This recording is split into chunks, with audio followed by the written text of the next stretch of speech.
कभी सोचा है क्यों होता है ऐसा? एक ही स्कूल, एक ही क्लास, एक ही टीचर से पढ़े हुए कुछ स्टूडेंट्स तो लाइफ में बहुत आगे निकल जाते हैं, लेकिन कुछ बीच रास्ते में ही रुक जाते हैं, पीछे रह जाते हैं। कोई तो बन जाता है टॉप रैंकर, लेकिन कोई एग्जाम प्रिपरेशन बीच में ही छोड़ देता है। किसी का आइडिया बन जाता है $1 बिलियन स्टार्टअप, लेकिन कोई एग्जीक्यूशन का सोचता ही रह जाता है और आगे नहीं बढ़ पाता। लेकिन जब तुम इन विनर्स से बात करोगे ना, तो सिर्फ एक ही चीज का फर्क दिखेगा, वो है इनका माइंडसेट। तो सारा जो खेल है वो माइंडसेट का है भाई साहब।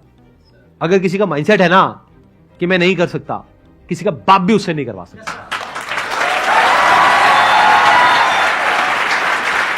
तो अगर आप सबका माइंडसेट यही बन जाता है जो मेरा माइंडसेट है लाइफ में, कुछ भी करना आसान है। और दोस्तों, ये जो माइंडसेट वर्ड है ना, इसका असली रूट तुम्हें किसी मोटिवेशनल स्पीकर के सेमिनार या वीडियो में नहीं मिलेगा, लेकिन ये मिलेगा आपको महाभारत के बैटलफील्ड पे, जहां अर्जुन की हार 1 सेकंड के लिए ऑलमोस्ट सर्टेन हो गई थी। फिर उसे मिले भगवान श्री कृष्ण और माइंडसेट का कंप्लीट शिफ्ट हुआ, जिसने अर्जुन को बना दिया अनस्टॉपेबल। और यही कहानी आज तुम्हारी हो सकती है, अगर तुम अगले 30 दिन तक बस गीता के 5 ज्ञान मंत्र को ऑनेस्टली फॉलो करो। तो चलो शुरू करते हैं एक हारे हुए अर्जुन से एक ऐसे वॉरियर बनने तक की जर्नी जो हार को छूकर भी जीत बनाता है। ज्ञान मंत्र 1, reset your relation with outcome. पता है, महाभारत की सिचुएशन में सबसे पहला चेंज अर्जुन के अंदर जो आया था वो कंफ्यूजन का था, ना कि उसकी कैपेबिलिटीज का। वही प्रॉब्लम आज हमारी भी है। हम पढ़ाई करते हैं लेकिन आउटकम के डर से, हम काम करते हैं लेकिन अप्रूवल के लिए, और जब रिजल्ट हमारे अनुसार हमें नहीं मिलता तो हम थक जाते हैं,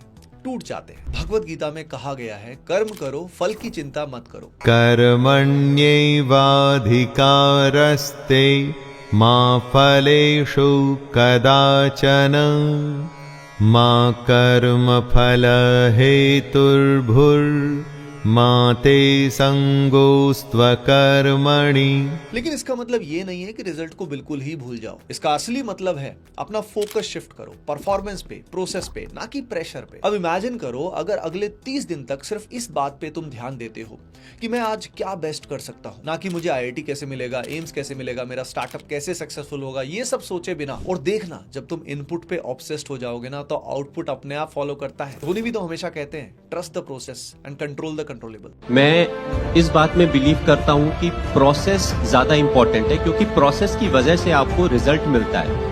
रिजल्ट के बारे में सोचने से आपको रिजल्ट नहीं मिलता है। आप जब जो कंट्रोलेबल चीजें हैं उसके बारे में ज्यादा ध्यान देते हो, छोटी चीजों में ज्यादा ध्यान देते हो, तो मोर ऑफन देन नॉट आपको जो रिजल्ट मिलता है वो आपके फेवर में मिलता है। अब तुम्हें फॉलो करना है भगवत गीता का ज्ञान मंत्र 2। लाइफ एक बैटल है, लेकिन ध्यान रखिए ये तुम्हारा युद्ध है। जब अर्जुन ने अपने प्रियजनों को, रिश्तेदारों को बैटलफील्ड में देखा तो उसका मनोबल गिर गया, उसका तीर हिल गया। उसने बोला कि मैं ये युद्ध नहीं लड़ सकता। बिल्कुल यही हाल तुम्हारा होता है। जब तुम्हारा दोस्त आगे निकल जाता है, तुम कंपैरिजन में गिर जाते हो। जब हर तरफ तुम्हें कंपटीशन दिखता है तो तुम सोचने लगते हो, यार शायद मैं इस चीज के लिए बना ही नहीं हूं। लेकिन भगवत गीता में भगवान कृष्ण कहते हैं कि अर्जुन, ये युद्ध तुम्हारा है, इसे कोई और नहीं लड़ सकता। यानी तुम्हारा सिलेबस, तुम्हारा स्ट्रगल, तुम्हारा डिस्ट्रैक्शन, सब तुम्हारा बैटलफील्ड है। और अगर तुम युद्ध नहीं लड़ोगे तो तुम कभी जीत भी नहीं पाओगे। इसलिए भगवान श्री कृष्ण एक और बात कहते हैं, स्वधर्मे निधनम श्रेयः। यानी अपना काम करो, एक्शन लो, चाहे तुम्हें उसमें हार क्यों ना मिल जाए। तो किसी और की कॉपी मत बनो, चाहे उसमें आपको सफलता क्यों ना मिल जाए। यानी आपको चुनना है अपना यूनिक पाथ, अपना पैशन, और उसी में फाइट करना है। अगर आप अपना पैशन फॉलो करते हो तो that will make you unstoppable. आइए अब देखते हैं भगवत गीता का ज्ञान मंत्र 3, स्थित प्रज्ञ बनो, यानी इमोशनल स्टेबिलिटी इज पावर। अब मान लो तुमने युद्ध शुरू कर दिया है, मेहनत करना शुरू कर दिया, एफर्ट्स दे रहे हो, लेकिन कुछ ही दिनों में मान लीजिए मार्क्स कम आए या रिजल्ट सही नहीं आए, दोस्तों ने कुछ बोल दिया, डीमोटिवेशन हो गया, पेरेंट्स ने डांट दिया, मोटिवेशन गिर गया। अब क्या? यहीं पे मोस्ट लोग गिर जाते हैं और हार जाते हैं। तो भगवत गीता का 3rd लेसन है, जो व्यक्ति दुख में हिलता नहीं और सुख में उड़ता नहीं, वही स्थित प्रज्ञ है। यदि तुम ये सोचो पार्थ कि चाहे विजय हो चाहे पराजय, किंतु तुम तो केवल इसलिए युद्ध कर रहे हो कि युद्ध करना तुम्हारा कर्तव्य है, तो विजय के सुख या पराजय के दुख का प्रश्न ही नहीं उठता।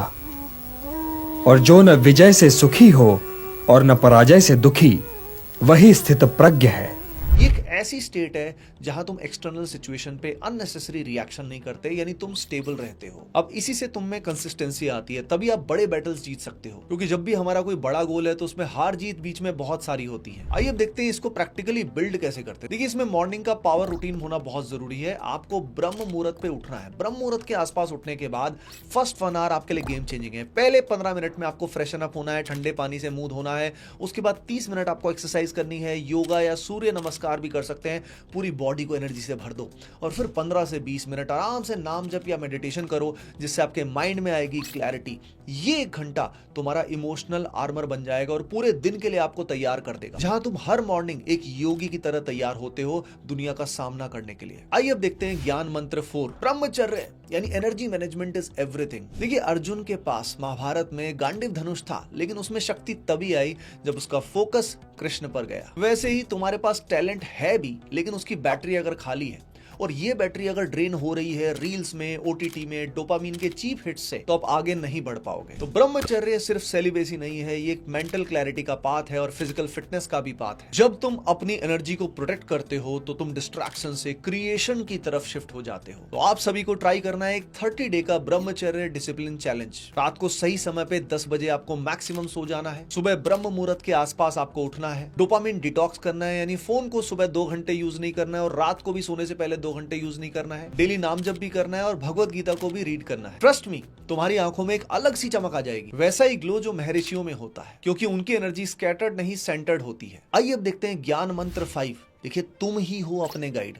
अपने ऊपर पूर्ण रूप से भरोसा करना सीखो। यह भगवत गीता का सबसे बड़ा मैसेज है कि आपको खुद ही अपने आप को उठाना है, नीचे बिल्कुल नहीं गिराना है। ना मोटिवेशनल रील तुम्हें उठा पाएगी, ना ही कोई कोचिंग का टीचर। अगर तुम खुद उठने को तैयार नहीं हो ना, तो भगवान कृष्ण भी आपको नहीं उठा सकते। पर जब तुम अंदर से सही में बोलते हो, सही में चाहते हो कि यार बस बहुत हो गया, अब मुझे सब बदलना है, तब तुम्हारा असली ट्रांसफॉर्मेशन स्टार्ट होता है। तो रोज सुबह एक लाइन खुद को बोला करो कि मैं खुद को उठा रहा हूं अर्जुन बनने के लिए। तो तुम देखोगे कि तुम्हारा माइंडसेट एक वीक से वॉरियर माइंडसेट की तरफ जा रहा है, कंफ्यूजन से क्लैरिटी, डिस्ट्रैक्शन से लेजर शार्प फोकस की तरफ। सो एवरीवन, अर्जुन को 700 श्लोक लगे थे, लेकिन तुम्हें सिर्फ 30 दिन लगेंगे। लेकिन कंडीशन एक ही है, स्टार्ट करो आज ही, कंसिस्टेंटली, ट्रुथफुली और श्रद्धा एंड विश्वास के साथ। जो चीज तुम्हें हर बार रोक लेती है ना, इस बार तुम उसको तोड़ दो। बस अब सोचना नहीं, करने की बारी है। भगवत गीता में कहा गया है, यत्र योगेश्वरः कृष्ण यत्र पार्थो धनुर्धरा तत्र श्रीर विजयो भूतिर ध्रुव नीतिर मतिर मम। यानी जहां कृष्ण और अर्जुन का संग है, वहां जीत तय है। तुम जीतोगे, तुम अनस्टॉपेबल बनोगे। तो अगर तुम फील कर रहे हो कि हाँ, ये 30 दिन मेरी लाइफ का बिगेस्ट शिफ्ट करने वाले हैं, तो कमेंट करो, I am ready for the युद्ध। और अगर तुम्हें किसी एक दोस्त की याद आ रही है जो हारा हुआ फील कर रहा है, तो ये वीडियो उस तक जरूर पहुंचाओ। ये एक बहुत बड़ी सेवा है। चलिए मिलते हैं नेक्स्ट वीडियो में। All the best, love you all.